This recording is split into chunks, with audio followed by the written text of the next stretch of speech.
nasubaybay sa programa nating Gusto Ko Healthy Ka. Kamusta po kayo?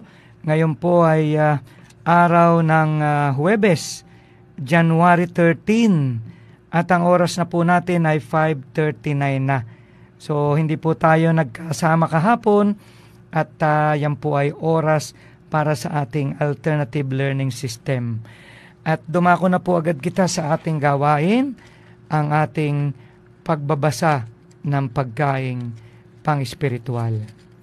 Ang ating pong kwento ngayon ay halaw mula po sa unang libro ng Tesalonica, Kabanata 5, at ang talata 15 ay ito po ang nakasaad. Sikapin ninyong makagawa ng mabuti sa isa't isa at sa lahat.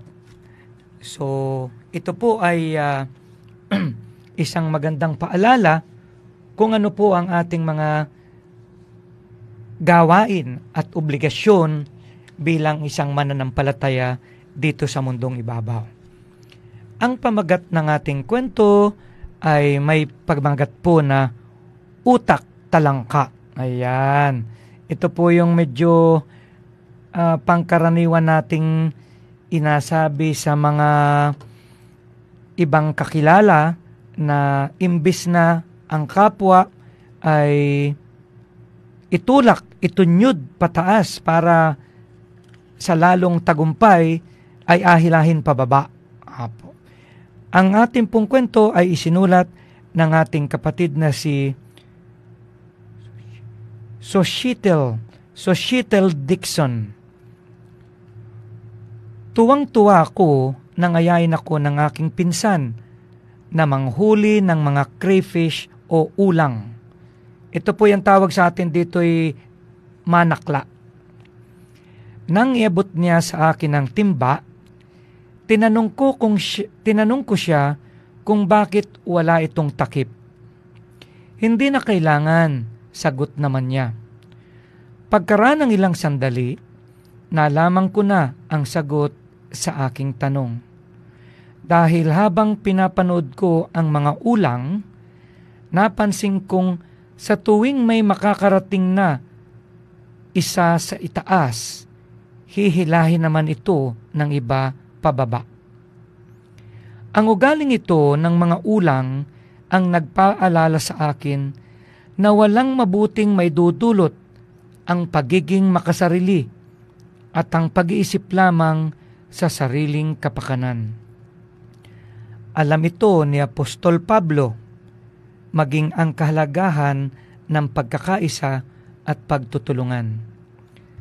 Sinabi niya sa kanyang sulat sa mga taga-Tesalonica, pagsabihan niyo ang mga tamad, palakasin ang mga mahihina sa pananampalataya nila, maging mapagpasensya kayo sa lahat. Pinuri ni Pablo ang pagkakaroon nila ng malasakit sa isa't isa. Hinikayat niya rin sila na mas lalong magpakita ng pagmamahal at mabuting pakikitungo sa bawat isa. Lalong magiging matatag ang kanilang relasyon sa Diyos at sa lahat kung sisikapin nilang maging mapagpatawad at laging nagpapakita ng kabutihan at kaawaan.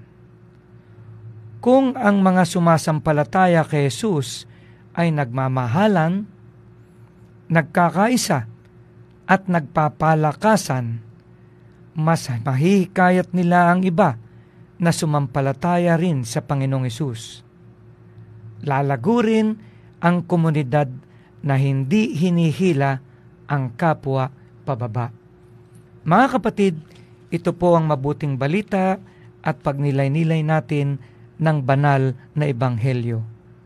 Salamat sa Diyos. Mga kapatid, ito po ipangkaraniwan na nating nasasabi, naririnig, at kung minsan, nagiging saksi pa kita sa ginagawa ng iba nating kababayan na may utak talangka. Subalit, mga kapatid at mga mananampalataya at mga kapanalig.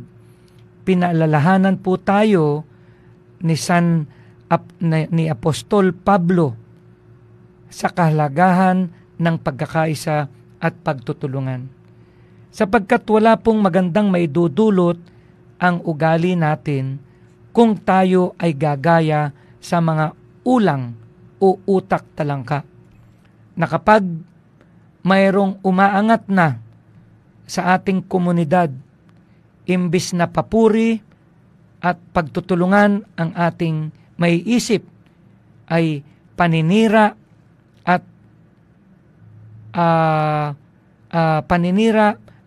paghila pababa ang ating gagawin.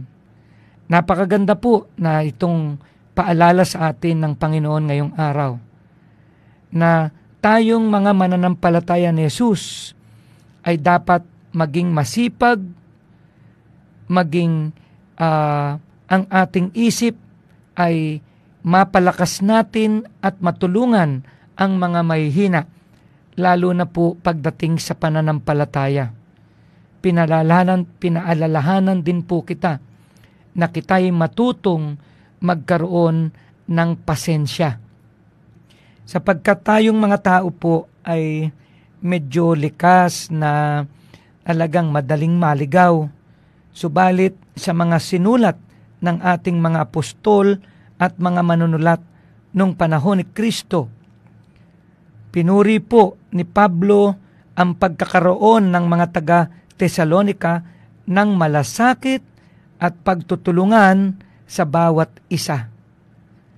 At ito po ay isang malaking katulungan sa ating mga mamamayan at mga mananampalataya, na kung ang ipapakita po natin sa ating kapwa ay pagmamahalan, pagpapakita ng mabuting pakikitungo sa mga tao, sa bawat isa, at lalo po nating mapapatatag ang ating relasyon sa Diyos at sa ating kapwa, lalo na po kung kita po'y matututong sumunod sa mga utos ng Diyos, na tayo po'y maging mapagpatawad at lagi po kitang magpakita ng kabutihan at awa sa ating kapwa. Sigurado po ako, mas makahihikayat po tayo ng iba na sumasampalataya rin sa Panginoong Hesus. Sapagkat bilang isang Kristiyano, paano po tayo makakahikayat ng iba pang mananampalataya kay Jesus kung hindi maganda ang magiging halimbawang ipapakita po natin? Kaya mga kapatid, tayo pong lahat ay may obligasyon sa ating Diyos at sa ating kapwa na gumawa ng kabutihan at magpakita ng kahabagan o kaawaan sa ating kapwa. At nakakasigurado po tayo, makahikayat po tayo ng ibang mananampalataya, ibang tao, na sila'y sumampalataya rin sa ating iisang Panginoong Hesukristo. At ang magiging resulta po nito, mga kababayan, ay di maunlad po ang ating bayan at komunidad na hindi nanghihila ng kapwa pababa. So tayo po'y manalangin sa ngalan ng Ama, ng Anak, ng Diyos Espiritu Santo. Amen. Diyos naming Ama na dakila at makapangyarihan, kami po ay nag-aalay at nagdudulot sa inyo ng kataas-taasang kapurihan para sa iyong kabanal-banalang katauhan. At kami po, Panginoon, ay humihingi ng tawad sa aming mga nagagawang pagkakasala nang dahil sa aming pong kahinaan.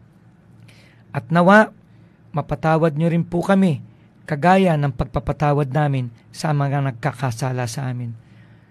Lord, maraming salamat sa patuloy na pagbibigay po ninyo sa amin sa araw-araw ng mga biyaya at pagpapala. Lalo na po sa biyaya ng kalakasan ng katawan, biyaya ng kalakasan ng isip, at sa lahat po ng mga bagay na ipinagkakaloob ninyo sa amin sa pang-araw-araw naming pangangailangan. Panginoon, pinapanalangin din po namin ang mga mahal namin sa buhay na may karamdaman, na nawa ay sila'y makabalik ng agaran sa kanilang kalusugan. Iligtas at pagalingin niyo po sila sa sakit ng mga COVID, sa mga sakit na cancer, sakit sa puso, high blood, stroke, sakit sa baga, sakit sa atay, sakit sa bituka, sakit sa dugo, at maging sa sakit sa isip. Nawa po ang kanilang mga ang kanilang mga mahal sa buhay ay mabigyan niyo pa po sila ng pagkakataon na makapiling ang kanilang mga kamag-anak na may karamdaman at sila'y gumaling agad sa pamamagitan po ng inyong pagpapala at grasya na ibinibigay sa amin. Ganon din po, Panginoon, akin pong pinapanalangin ang mga tao po na nakikinig sa programa natin. Gusto ko healthy ka. Na alam nilang hindi lang pangangatawan ang healthy na gusto kong mangyari sa bawat isa, kundi maging healthy rin po sila sa kanilang espiritual na pamumuhay.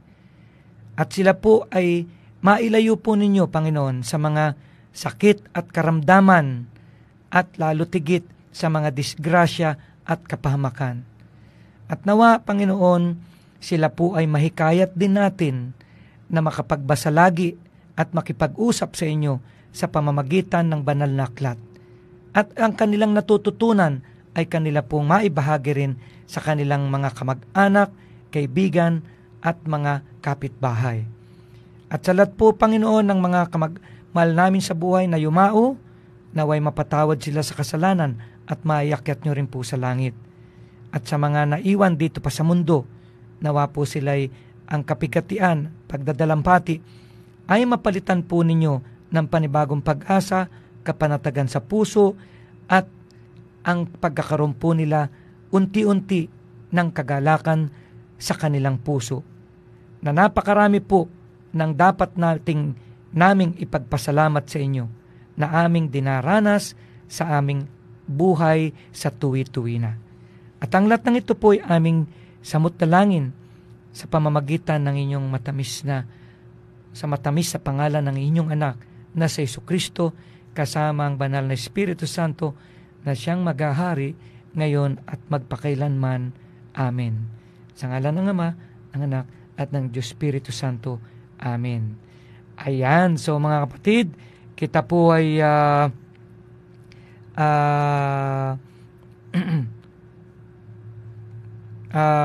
ako nahanap ko po din sa Facebook yung aking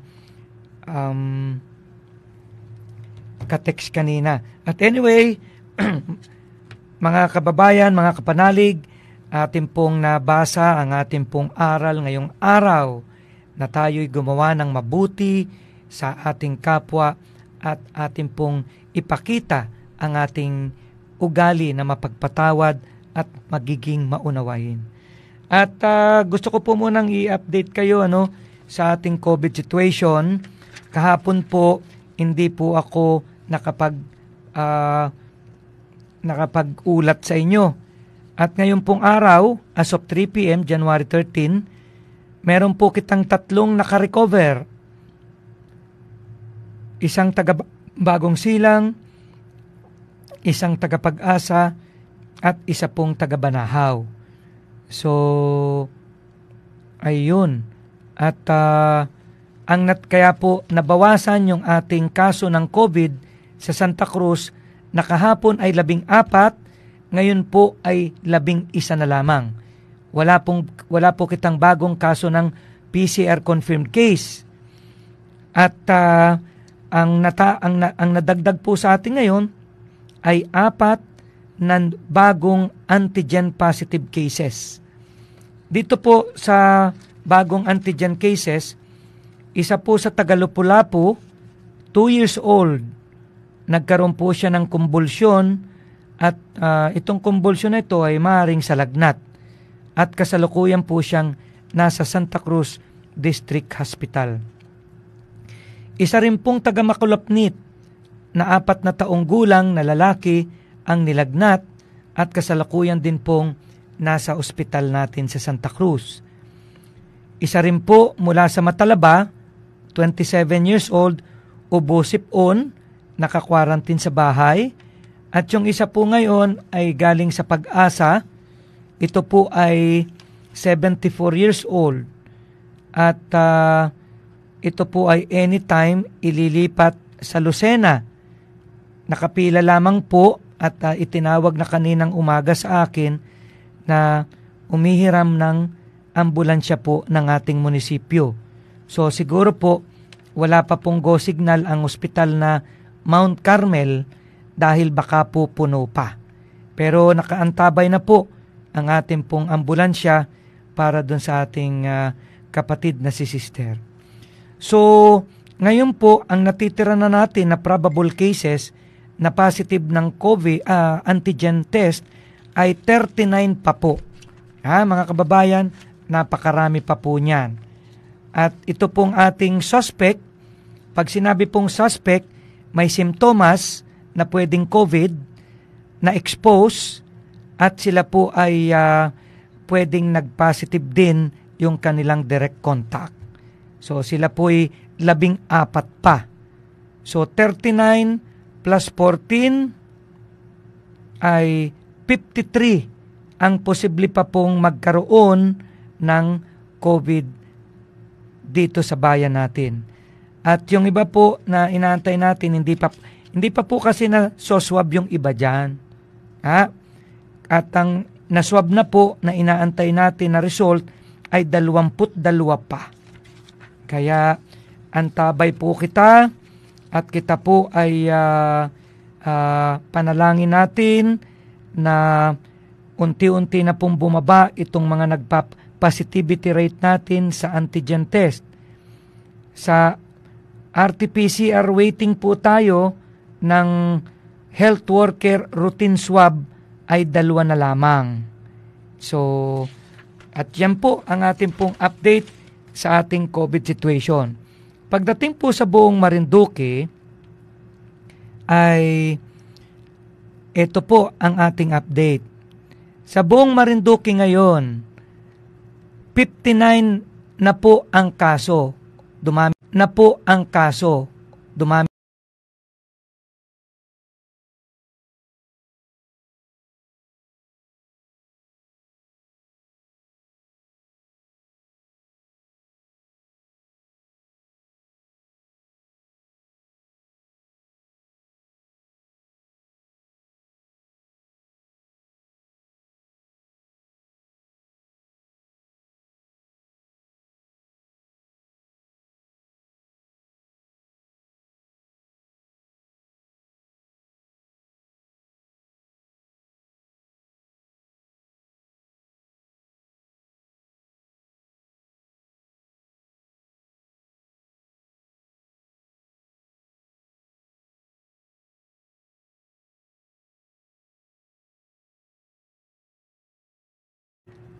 ₱59 na po ang kaso. Dumami